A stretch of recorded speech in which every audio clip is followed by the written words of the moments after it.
conversation this morning as we talk about our economy today, but we think about it in some kind of historical context, and that may very well be to think about the 1920s, which doesn't mean that we are preordained to have a crisis, by the way, like 1929. We have an extraordinary panel here to join me in conversation. Larry Fink is here from BlackRock. Of course, he oversees now $14 trillion, and I should also mention is the co-chair of this year's World Economic Forum, and you've done an extraordinary job. Interim. Ken Griffin is here. Ken Griffin is here. He's the founder and CEO of Citadel. He oversees $65 billion investment capital, and he has been at the forefront of finance over the last several decades, and has been one of really the one most prescient about where the economy has been headed, and we're going to talk to him in just a moment as well. And then we have European historian Adam Tooze here. He's also the director of European Institute at Columbia University. He's the author of 5 books, including The Deluge, The Great War, America and the Remaking of the Global Order, 1916 to 1931. So that will capture some of the period we're talking about. And in just a moment, Christine Lagarde is going to be joining us, and we are looking forward to talking to her as well about this. But I'm going to start with Adam, if you could, to sort of help us set the table, to give us some historical context to this moment, because there are some remarkable parallels. We are going through a remarkable boom right now. Some of it's technology-related. There was a technology-related issue then. There were all sorts of monetary issues then, tariffs, which came a little bit later, but you can start to see what that looks like. Thank you so much. It's a real pleasure to be here, and I do want to express my thanks to Larry Fink for putting on this Davos the way he has. It's been quite an extraordinary experience, a real privilege to be here. And yeah, I want to take up exactly where you left off, Andrew, because I think you're right. I don't think we should be in the business of doing automatic repetition-type stories about history. I don't think that's how history works. Mark Twain's great line about history not repeating but rhyming is a useful one.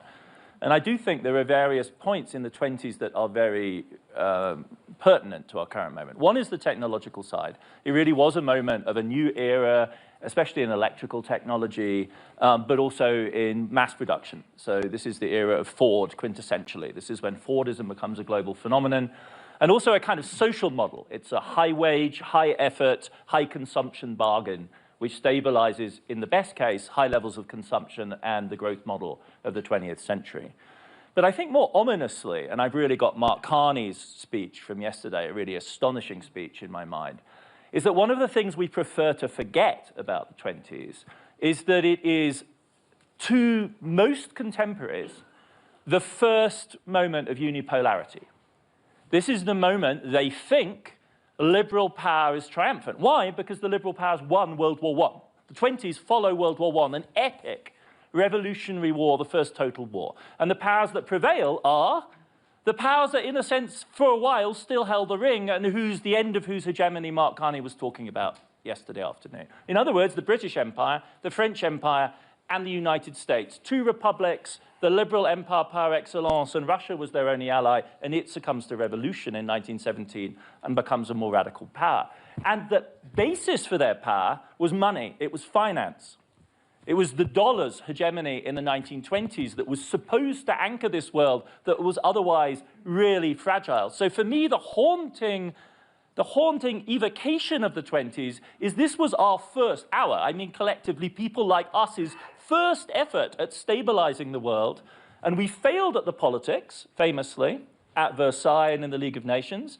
We thought that a good substitute would be technology and finance, and for a while in the 1920s, that formula looked like it would work, because in the end, the gold standard system became an increasingly dollar-centered system. And the hubris and the failure of imagination and the failure of politics never provided the underpinnings for that structure. That was not a moment I expected to have in my life, to be speaking about the 1920s and have Madame Lagarde appear on stage. Little hubris.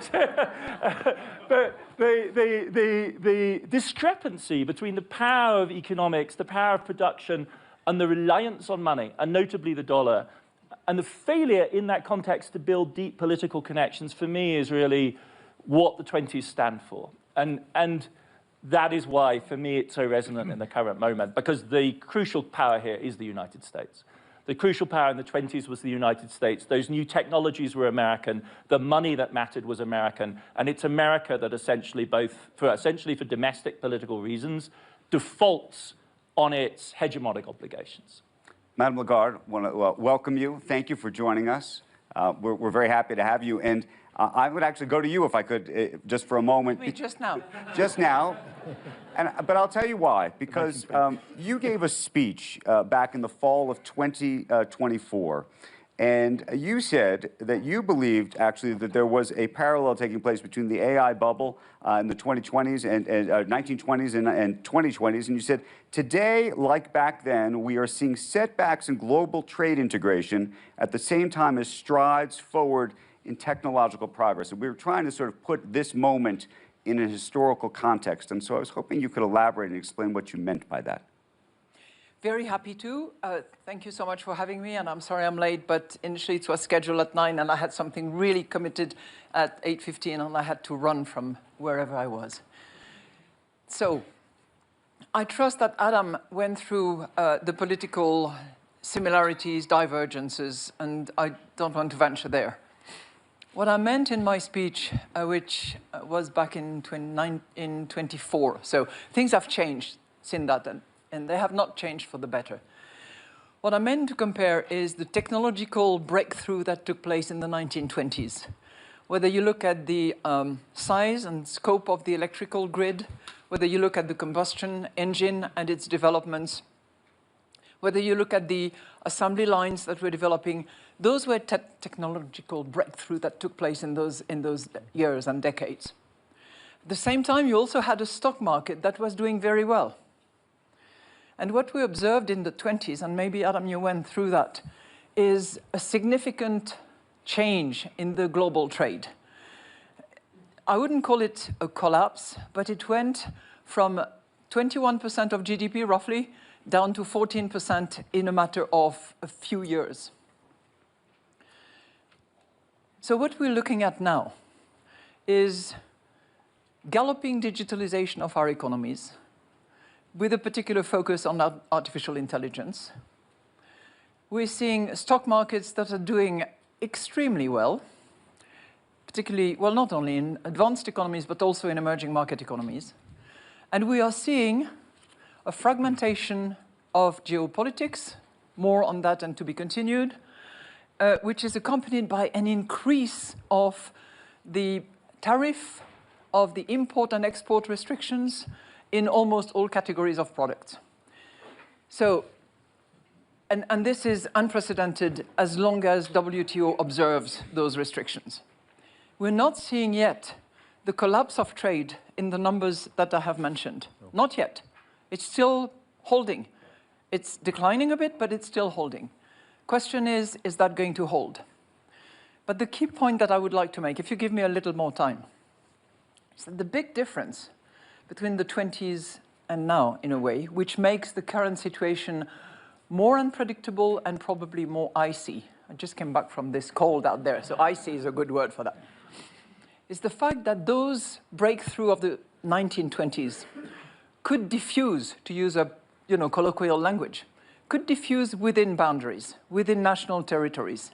You did not necessarily need, in those days, the scale, the network effects that you need now. Now, if you ask the big Gs in digitalization and the big spenders in artificial intelligence, and just for memory, to develop a frontier model today requires about $1 billion. If you ask them what they need, they will say access to data as large as possible. They will say scale in order to really amortize the investment cost of the development of models. Now, that would be significantly jeopardized if we have limited access to data because of different privacy laws around the world, and more protectionist barriers that would prevent the scaling of these investments.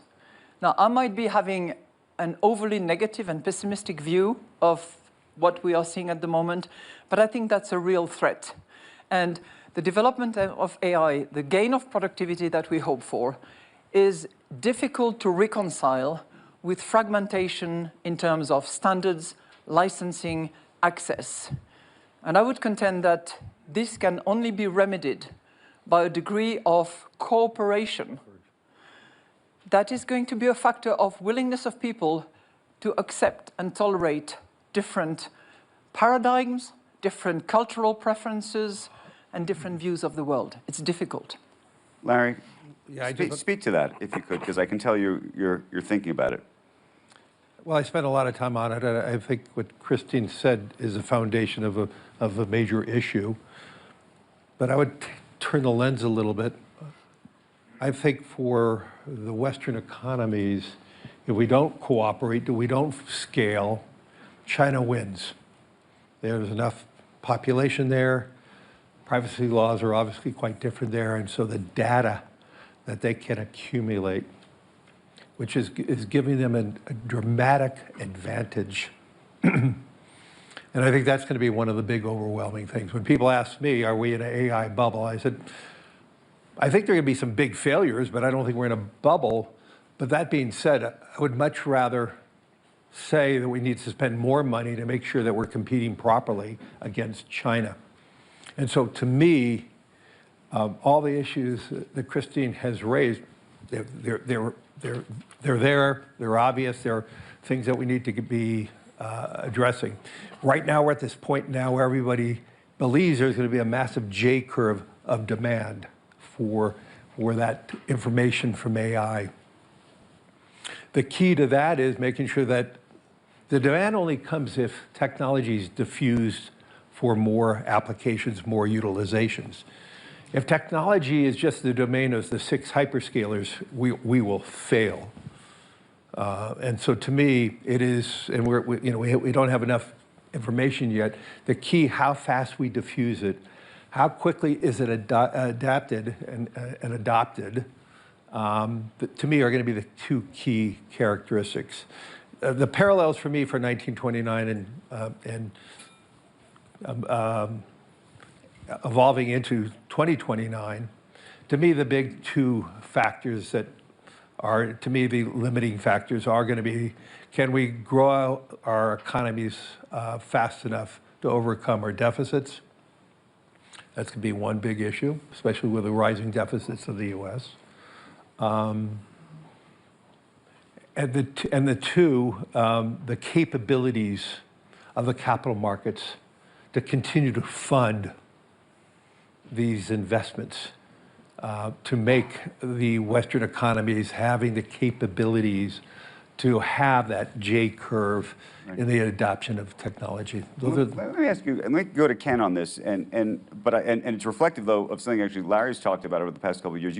Larry wrote a letter called The Democratization of Finance. That was a phrase used in the 1920s. There was a real effort to democratize finance, to raise funds from the public. There was a huge amount of debt that helped finance the decade. And I wonder how you think about this moment and sort of when you think about the systemic risk of this moment, the concentration of AI, the debt that's financing some of it. I know some of the hyperscalers are obviously enormously powerful and have extraordinary funds, but there is also a lot of debt behind all of this that's sloshing around. So, first of all, it's a pleasure to be on the gloom and doom panel. Yeah, We're not doom. You know that. 1920s were an extraordinary period. As I said at the beginning, it's not preordained, Yes, and it has I to just head love badly. the end note of the 1920s, which was, of course, the Great Depression, Andrew. So let's take a step back and talk about where we are right here, right now.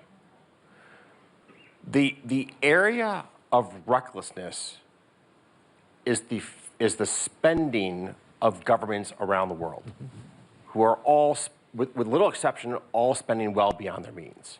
That's the recklessness of this moment in history. This is not a parallel to the 1920s in terms of the recklessness of the private capital markets. It's a story of the recklessness of government spending. Within the private sector, there's a huge question as to where AI will take us. And I was carefully taking notes and listening to what Larry has to say, or to what Madame Lagarde has to say, because this is one of the big issues of our moment. Will AI create the productivity acceleration that is honestly that is hoped for in Washington and in the halls of government around the world as a way to overcome the profligate spending that we're currently engaged in. Like the world needs a savior.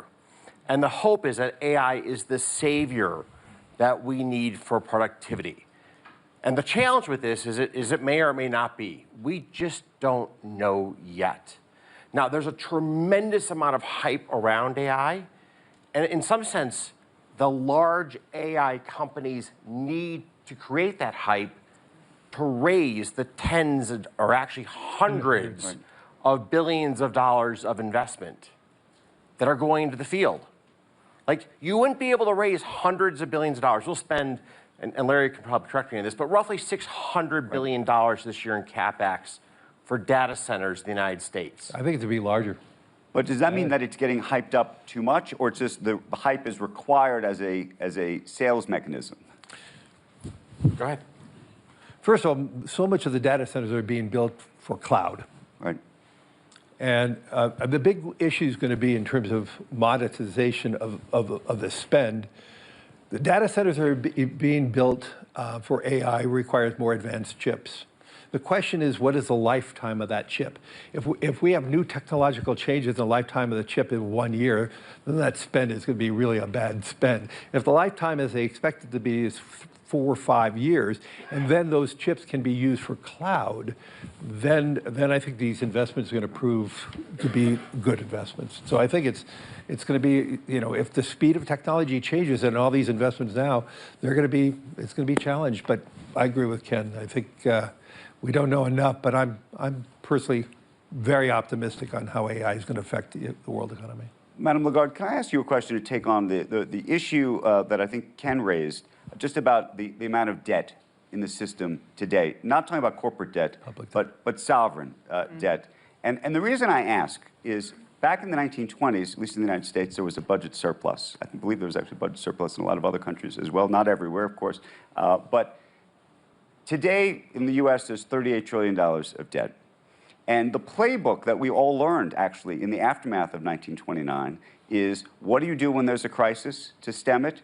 You throw money at the problem. Ben Bernanke learned this and effectuated in 2008. We did it again during the pandemic. And the thing that I've always thought about is, the next time there is a panic of some sort, and there will be a pullback of some sort, whether the politicians say, well, we now have the playbook. We know what we're supposed to do. And we're going to write a check for $5 trillion because that's what we're supposed to do.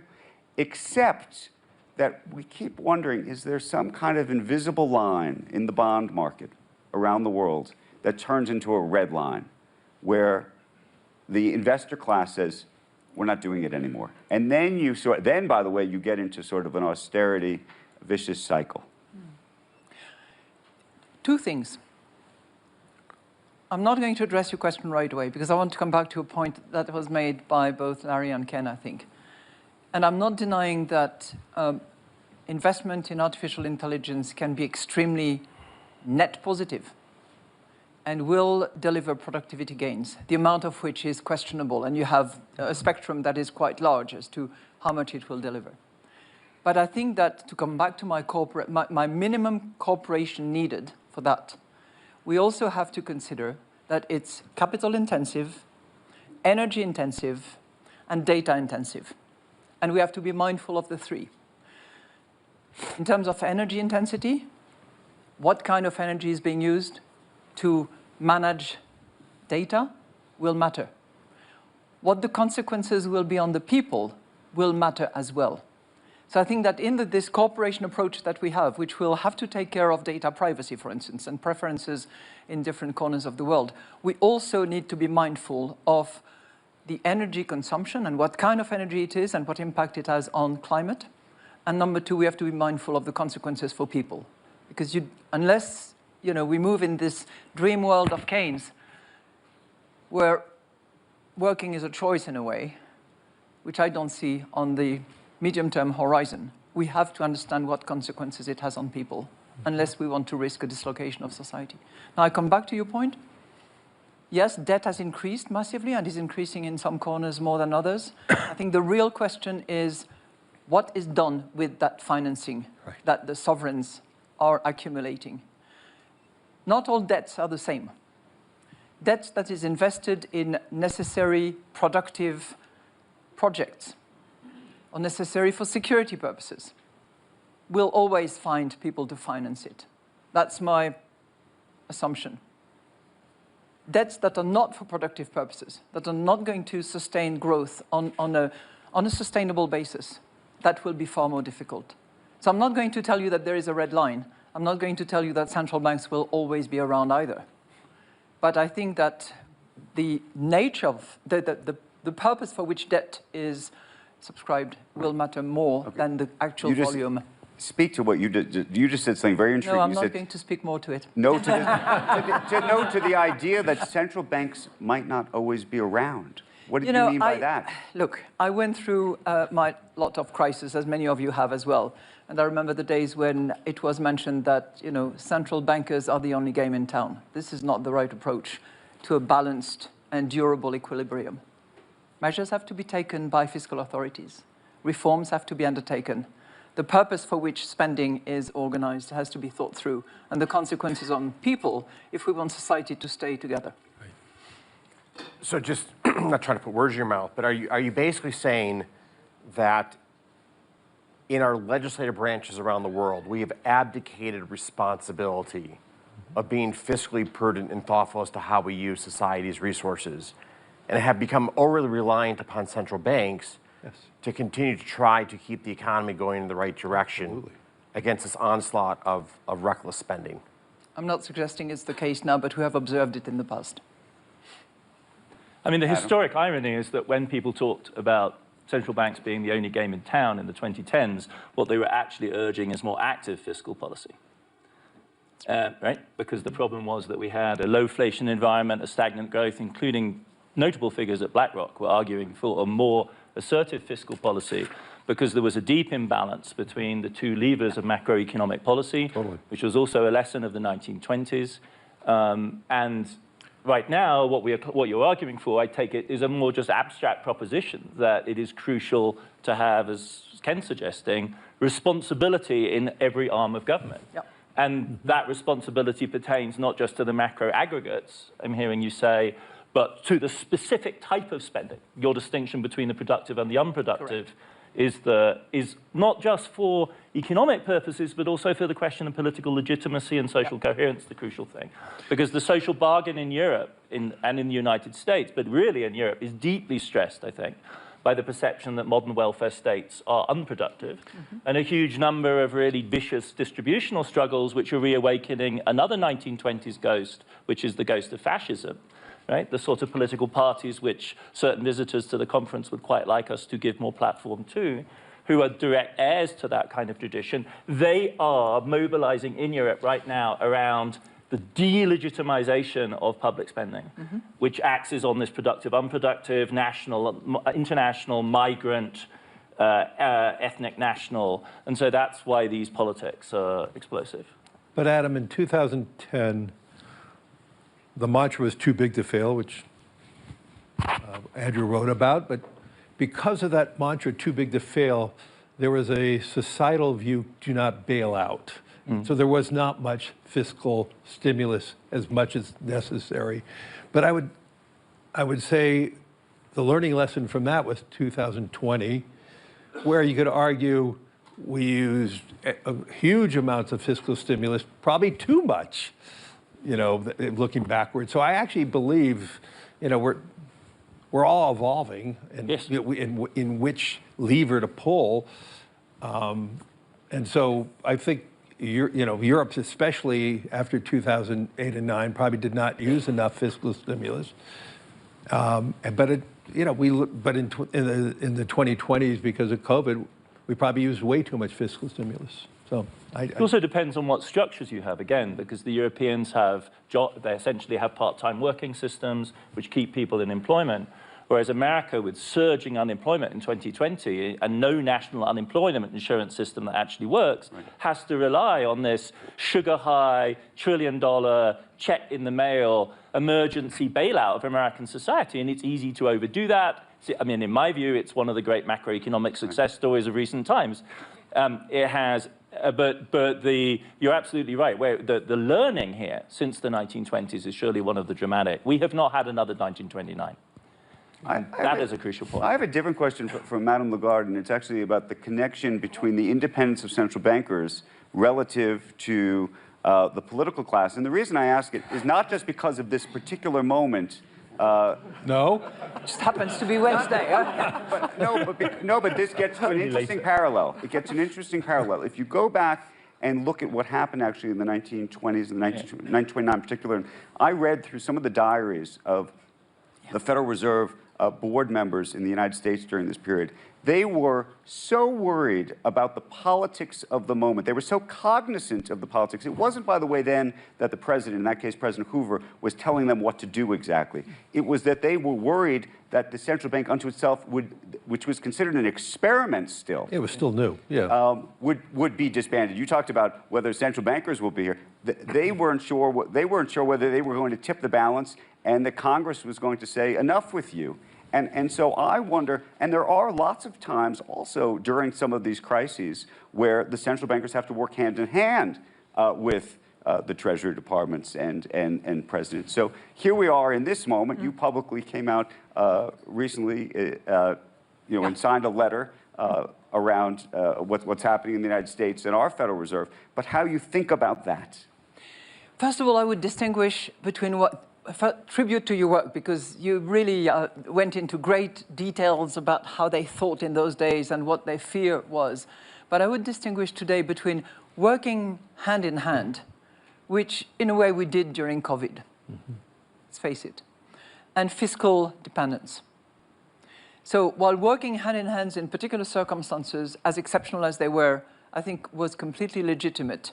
Whether there was more, too much, I think it's a good debate to have, and what form it took is also an interesting one, because between the shock absorber on one side of the Atlantic and the fiscal spending straight to the consumer, I think the jury is out as to what was the most efficient.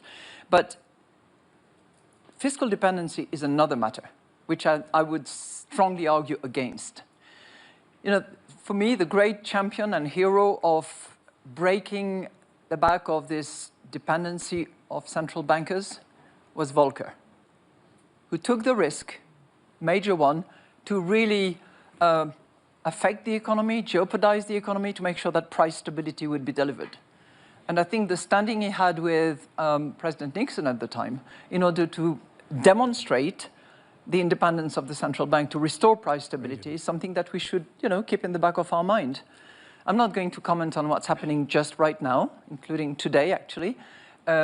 Suffice to say that with a couple of other colleagues, we did take the initiative to argue in favor of central bank independence in the context of what happened about a week ago. One of the really fascinating things is that the very idea of central bank independence is a product of the 1920s. Yeah. And it's a product of the 1920s because most central banks, unlike the Fed, are old institutions. It's like the Bank of England, the Banque de France. And what they have to tackle in the early 20th century is the emergence of modern democracy. Modern democracy being multi-party, populist, social democrats, right-wingers. And it's in that context, the Fed is in a sense born into the crisis. One of the reasons America doesn't have a central bank earlier is it is a democracy.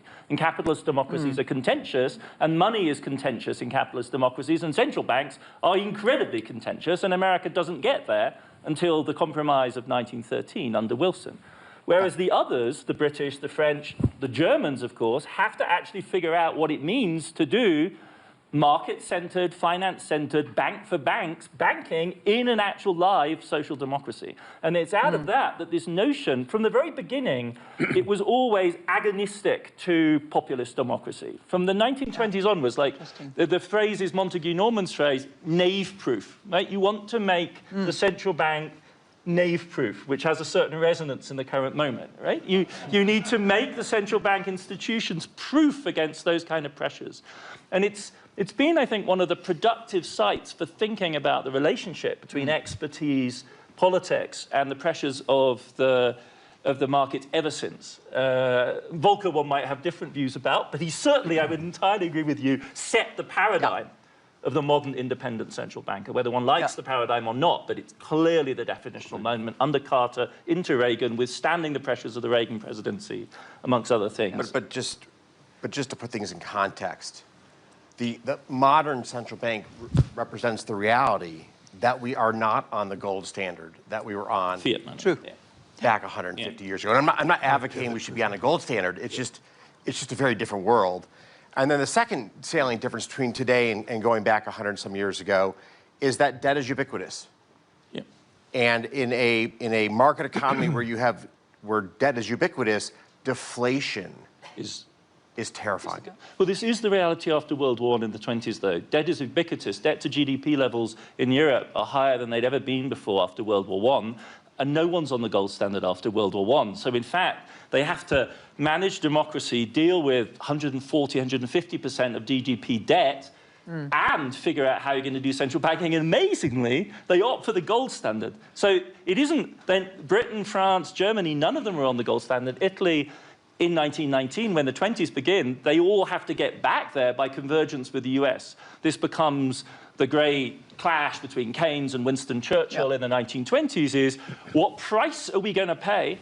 This is the cross of gold moment. In America, it's William Jennings Bryan. In Europe, it's in the 1920s. What price are we going to pay for restabilizing? This is what made it feel like the bad Eurozone of the 2010s. Right, but it's also a big difference between then and now. Absolutely. Because those monetary policies were totally rigid as a result, whereas we have much more flexibility and many more tools to be used. And thank God for that. and a tremendous number of success stories. Yes. Yeah. I mean, if you look at Europe when it comes to price stability, I don't want to jinx you, but it looks really good right now. Thank you. Larry, That's some good news. Larry, I think you wanted to take the conversation to a different place. Yeah, I want to bring it back to today and the things that we need to be mindful of. And I think that's the foundation of how we thought about 2026 World Economic Forum in Davos. And that is how technology is going to be reshaping so many parts of society, whether we get the data right or not. And what I see from the lens of BlackRock, we're seeing more and more industries just have K economies. You have a huge hyper winner and many losers. And the winners in almost every industry are the scale operators who have the opportunity, the internal cash flow, the earnings power to quickly use AI more readily. In the name of like Walmart, they have such fantastic knowledge of inventory control that is beyond almost any other retailer. They understand consumer preferences immediately when a consumer buys something, when thing is taken off the shelf. They can navigate one store versus another store. And you're seeing that in their results. You're seeing them having, almost quarter after quarter, achieving higher returns in a period of time when a lot of retailers are really struggling. We had a bankruptcy of Saks and all that. And I see that in every industry. And we're probably going to see that maybe in every country, that the scale operators right now are winning. And that does not translate into a broadening of the world's economic economy. And in many ways, it may be narrowing. And to me, it's getting back to what Christine was talking about. How quickly can we see the adaptation and the democratization of AI and technology? To me, is going to be the real pivotal point. Can AI be inexpensive enough and ubiquitous enough that it can be spread across small businesses, medium-sized business, and they can grow and have the same advantages of the scale operator. But in this period of time, though, the scale operator is winning. I mean, I see that in the asset management industry. The scale operator is having better connection because of the utilization of more technology. And I think that's just at the beginning stages. And it's going to represent some huge social issues. Can I just pivot for a moment and just throw one other big issue that happened, not actually in the 1920s, but technically in 1930, that I think is very much on everybody's mind here, talking about parallels, which is that in 1930, President Hoover, who had gone around so desperate to get votes to win the election in 1928, to get votes from farmers, that he pledged to them that he was going to implement tariffs. And 1930 comes around. We already had the crash of 1929. Every economist and banker went down to Washington on their knees and said, please don't do this. I beg you, do not implement these tariffs. And of course, because he had made this pledge to capture these votes, he said he needed to go forward with it. And then, of course, a year later, trade had fallen by 60%.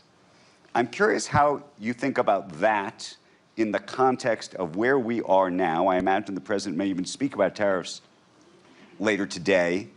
And also not just what happened in that moment when trade dropped by 60%, but how long it took for some of those tariffs effectively, and because of the politics, to effectively get unwound and moved us into a more global order that may be getting undone in this particular moment. Who wants to take that on? I mean, I hear Larry's steer to not say much more about history. So I'm going to pivot to the present and say the big difference is this issue with fiat currency. Because what really drove the collapse of global trade in the early 30s is the combination of tariffs with currency disorder, the collapse of the gold standard in 31, and then the introduction of massive amounts of quotas. And we are a very long way away from that kind of world in the current moment. So bad as these are, these looks much more like classic trade war kind of tariffs. It's not great, especially given the volatility of the tariff regime in the moment. That's what really makes it odd, historically, is that we just literally don't know from week to week what the American tariff will be. But that, I think, is a kind of relatively calming. This is one of the axes I don't see any cause for panic over. Do you see, though, I'll go to Madame Lagarde, do you see these tariffs as a permanent state? If we're all sitting together 20 years from now, would the tariffs that we're all living through today still be in place to some degree, and that splintering of what our globe looks like and the kind of conversations we have be? I certainly hope not.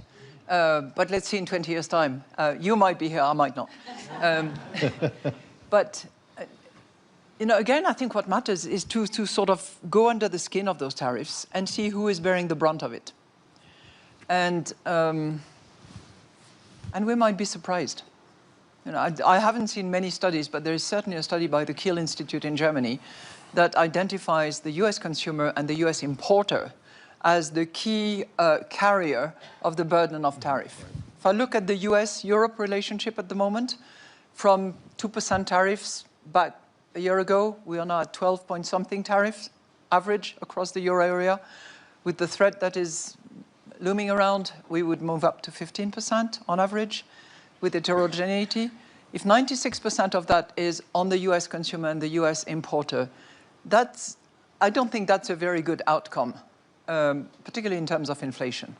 So I think we need to really go into what are the consequences, what is the spillover impact, what is the inflation outcome as a result, and how is growth affected by that? Ken, you've been doing the math on that. What do you think?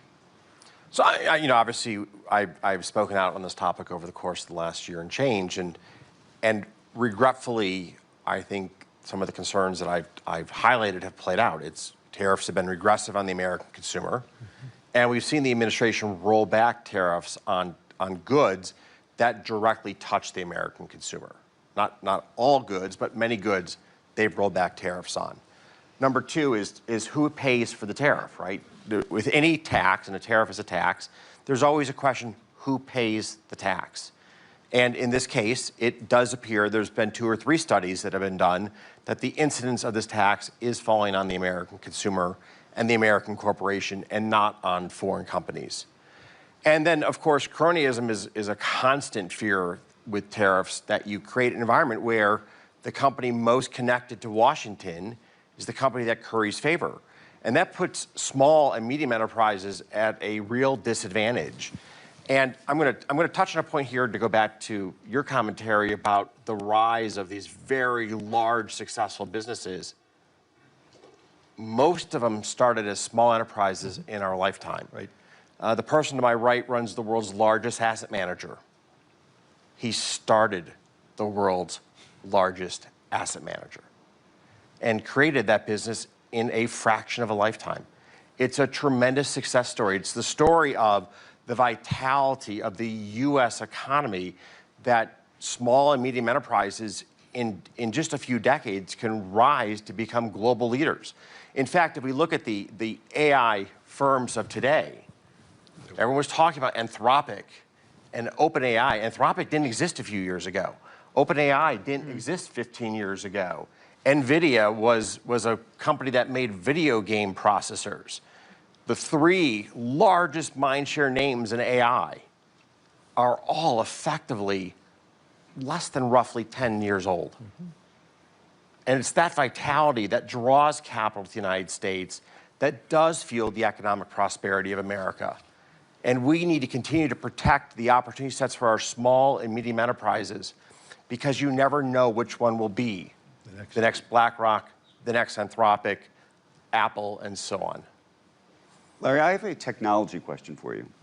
One of the reasons we actually did have a crisis in 1929 was the technology, meaning the New York Stock Exchange, couldn't keep up with the trading volume, in truth. I mean, the reason why you see those famous pictures in black and white of people standing, thousands of people standing outside the New York Stock Exchange during October 1929. Process. They were standing out there because they were trying to find out what was happening to their money. They didn't know because the processing was so behind. Today, we can get this information on our phone and down to the millisecond. It's almost perfected. At the same time, however, talk about the idea that rumors can spread and spread quickly. You know, in the old days, it took a long time for sort of a bad rumor to spread, and then it took a long time as well, by the way, from the efficiency of it, to correct that rumor. But today, and we saw this with Silicon Valley Bank in the United States, for example, the second that somebody says and goes public and says, I'm taking my account from this bank, everybody can go rush for the exits because they can see all of this in a completely different way. And so while the technology is remarkable in one way, I wonder what you think the risks are the other way. So I would argue that through transparency, there is actually less risk. I think Silicon Valley was a poorly regulated bank. I mean, actually, BlackRock was asked to do a study on their asset and liability mix. And we determined 2 years before it failed that it was the most mismatched bank in the United States at that time. So I would argue that was a failure of regulation, not a transmission of information. I truly believe, as you talk about other things, I mean, the transmission of information is processed. Yes, we have daily volatility that can be quite extreme at any one given time. But one of the things that we all forget, in 2025, if you pick the first date of each quarter, the 10-year Treasury moved 3 basis points. That's all it did. Each point, January 1st, you know, April 1st and on, the 10-year Treasury moved 3 basis points across, yes, but in between those quarters, there was huge volatility. You know, and so, but that's the efficiency of the market. That is the beauty of what Citadel has created, that the fast movement of money equalizes and we determine in a very rapid period of time what is fair value. And I think that is a magnificence of the capital markets. You know, that transparency is the I would say the engine of market movement. And Ken should be answering this question because he's one of the geniuses around the architecture of this. But I would say, getting back to technology for a second, I think the movement towards tokenization, decimalization is necessary. It's ironic that we see 2 emerging countries leading the world in decimalization, in the tokenization and digitization of their currency. That's Brazil and India. I think we need to move very rapidly to doing that. We would be reducing fees. We would do more democratization by reducing more fees if we had all investments on a tokenized platform that you could move from a tokenized money market fund to equities and bonds and back and forth. We have one common blockchain. We will, you know, we could reduce corruption. So I would argue that yes, we have more dependencies on maybe one blockchain, which we could all talk about, But that being said, the activities are probably processed and more secure than ever before. We're going to go over time. Ken, real quick, when you think about the technology piece of this right now, I assume you think it's a lot better for society than worse, but I do wonder whether you think the technology piece of this represents a risk that we should even think about. The technology of our financial markets or technology writ large? Technologically writ large, I mean, the financial markets, I think, are a lot safer because of Look, there's a simple, everyone talks about how difficult this moment in history is. Okay. You can live your life you have today or be born as the King of England 200 years ago. Which life would you rather have? What comes next? Depends on whether you're... Final word. Adam, Final word to Madame Lagarde. We're out of time. One's you or not? In history, what year do you think we really are in? What is the closest analog? I'm reminded of a quote by Hamilton to King George. What comes next? I think that's what we all wonder. What comes next? But I think we bear all responsibility for what comes next. And my minimal cooperation is the plea that I would put on the table right away. Madame Lagarde, Adam, Ken, Larry, thank you for the conversation. Appreciate it very, very much. Very lovely to meet you. It was good.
Us, and we are looking forward to talking to her as well about this. But I'm going to start with Adam, if you could, to sort of help us set the table, to give us some historical context to this moment, because there are some remarkable parallels. We are going through a remarkable boom right now. Some of it's technology related. There was a technology related issue then. There were all sorts of monetary issues then. Tariffs, which came a little bit later, but you can start to see what that looks like. Thank you so much. It's a real pleasure to be here, and I do want to express my thanks to Larry Fink for putting on this Davos the way he has. It's been quite an extraordinary experience, a real privilege to be here. And yeah, I want to take up exactly where you left off, Andrew, because I think you're right. I don't think we should be in the business of doing automatic repetition-type stories about history. I don't think that's how history works. Mark Twain's great line about history not repeating but rhyming is a useful one. And I do think there are various points in the 20s that are very pertinent to our current moment. One is the technological side.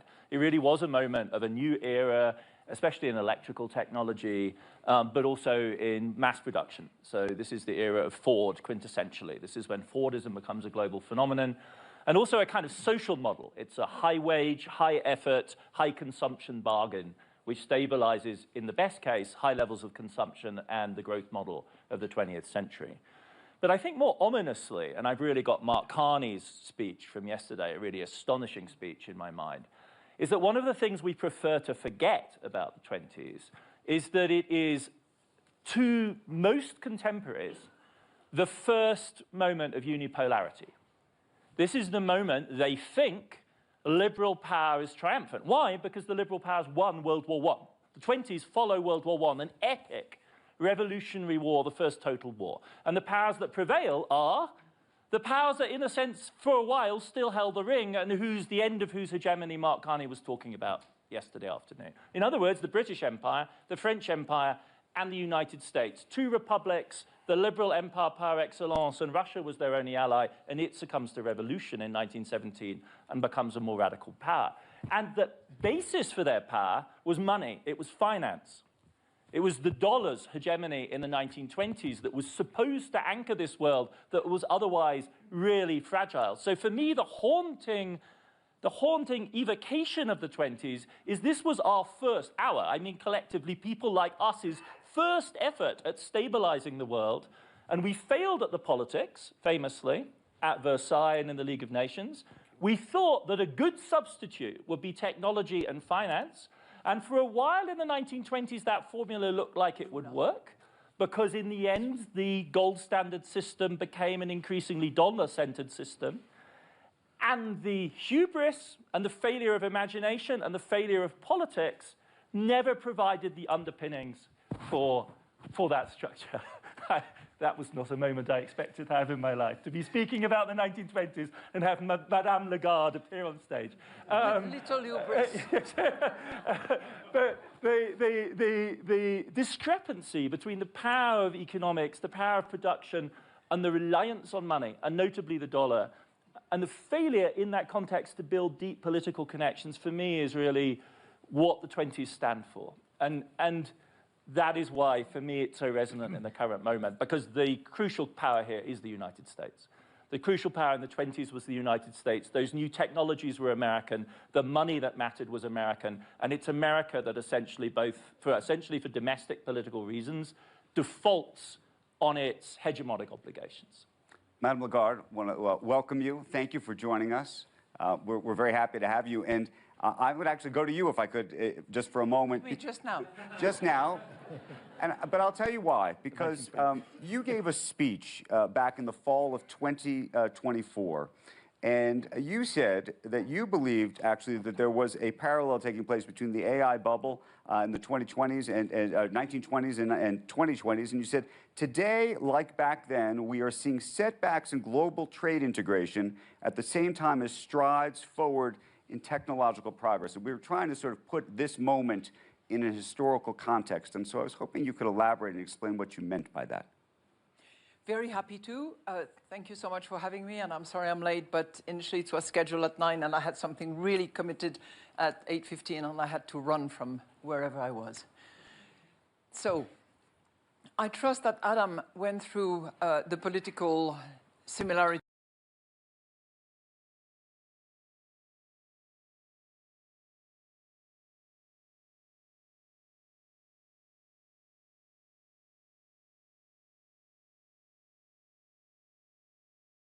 Signal to investors and partners alike.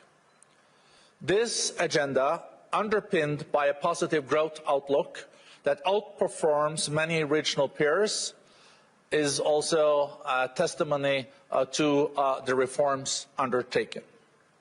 In support of this, we are particularly at the World Economic Forum pleased to also then announce, in collaboration with His Excellency, that we will convene under your patronage a business-focused country strategy meeting in Egypt in the autumn of 2026. So we do expect to see all of you in Cairo in the fall. Mr. President, your participation today reflects Egypt's dual role as a guarantor of regional stability and rising economic force. We're very much looking forward to your speech and for a dialogue. Mr. President, welcome.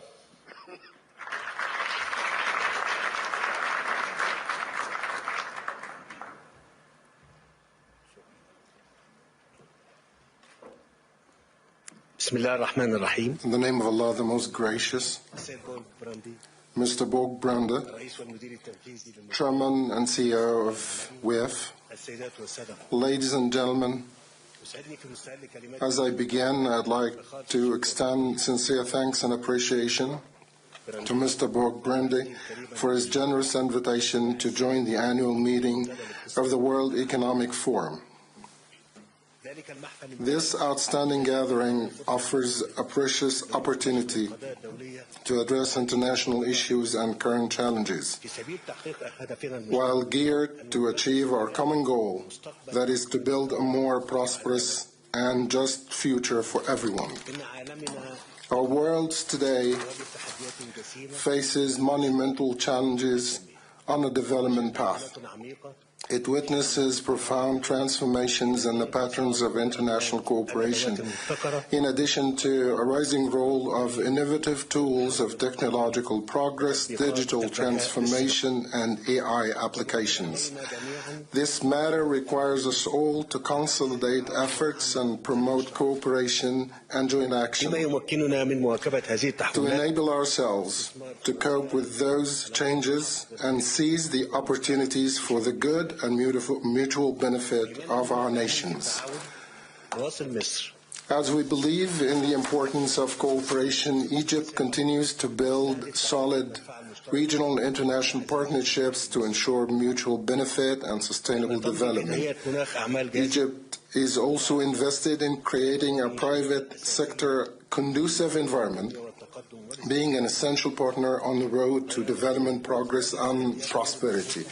However, such efforts face unprecedented challenges, both regionally and internationally, given the escalating geopolitical tensions and the violations of international legitimacy by some parties. The matter that undermines the endeavors of the economic growth, weakens the efforts to preserve international peace and security, and limits the joint action between countries. Therefore, Egypt stresses that the only way to achieve peace, stability, and development in a sustainable fashion requires the following. First, international dialogue and cooperation should be adhered to. The principles of mutual respect, peaceful coexistence should be upheld, and the international law on the UN Charter should be respected. Second, disputes should be settled peacefully, escalations should be averted, and the environment for durable solutions of various crises should be created. Third, interstate integration should be sought. Eradicating poverty and hunger should be a priority, and shared prosperity among countries should be achieved. Fourth, national, regional, and world business institutions should be enhanced. The private sector should be enabled to carry out a key role in achieving inclusive development. Ladies and gentlemen, the Palestinian issue is still at the forefront of the Middle East area.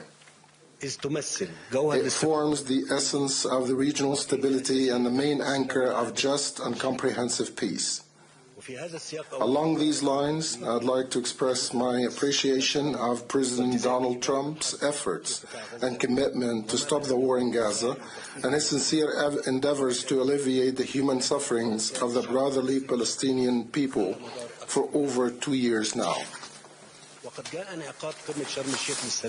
Sharm el-Sheikh Conference on October 13, 2025 was the crowning of Egypt's efforts in coordination with the partners to bring a ceasefire, enshrine peace, open new horizons of hope and regional stability, and launch a serious political path to a just and comprehensive settlement of the Palestinian issue, where the Palestinian legitimate rights are ensured and security and prosperity in the entire region can be promoted. Accordingly, I emphasize the necessity to build on Sharm el-Sheikh summit. The ceasefire should endure. The flow of humanitarian assistance to Gaza should not be interrupted, while the process of early recovery and reconstruction of the Strip should be accelerated. I also welcome the United States announcement of the beginning of Phase 2 of the ceasefire agreement. This is a key step toward the implementation of the peace plan and the de-escalation in the region. Thus, chances of stability are even bigger.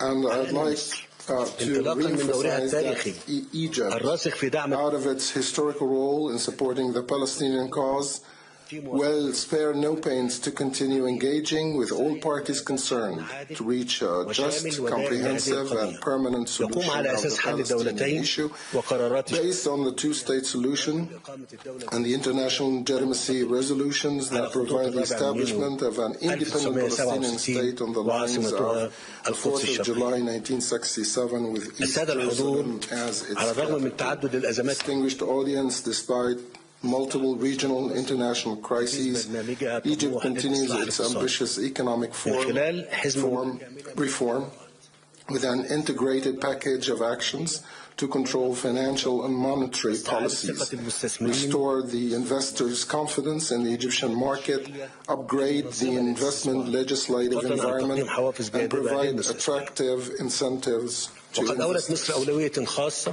Egypt has given a special priority to strengthen the private sector as a major indispensable partner in economic growth and development. Has set a cap for the government investment and launched a thorough plan for the state exit from certain public investments, giving the private sector more room to enlarge its contribution to the economy. The dividends of such efforts are a remarkable improvement in economic performance indexes, high rates of growth, an increase in the private investment flow, a broad commendation of the world finance institutions, notably the IMF, in addition to a better credit rating by world credit rating institutions. I assure you Egypt will continue the process of economic reform and advance its development trajectory, along with implementing the state-owned enterprises document, which specifies the scope of the work of government and state-owned companies. It is carrying out the monetization program and state exit in order to broaden the participation of the private sector and multiply its contribution to pushing forward the wheel of the economy. Ladies and gentlemen, the Egyptian market today provides ample investment opportunities in various sectors. In the meantime, the government is keen to offer necessary incentives and facilitations, especially in new and renewables, automotive industry, including EVs, pharmaceuticals, logistics, ITC,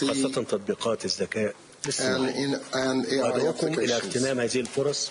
والاستفادة من البنية التحتية المتطورة التي أنجزتها مصر خلال الأعوام الماضية في مجالات الطرق والاتصالات والنقل واللوجستيات highways, communications, transport, logistics, free zones, particularly the economic zone of the Suez Canal, which stands as a strategic platform for trade and investments. I assure you that the investor who chooses to work in Egypt will not only benefit from the promising local market, but will open up to broader markets linked with Egypt by FTAs in both the Arab and world and Africa. So existing huge markets are readily accessible, and the chances of international regional expansion are multiplied. Distinguished audience, in conclusion, I re-emphasize في ترسيخ دعائم الأمن والاستقرار على المستويين الإقليمي والدولي والمضي قدما في تحقيق التنمية والنمو الاقتصادي كما تتطلع مصر إلى تعزيز التعاون مع كافة الشركاء من أجل بلوغ هذه الأهداف المنشودة. يسعدني أن أرحب بإعلانكم تنظيم جلسة مخصصة للأعمال في مصر خلال العام الجاري تحت رعايتي، وأتطلع إلى مواصلة التنسيق معكم خلال الفترة المقبلة لإنجاح هذا الحدث المهم، وأغتنم هذه المناسبة لأتمنى لكم التوفيق والنجاح في مختلف فعاليات المنتدى، وشكرا جزيلا.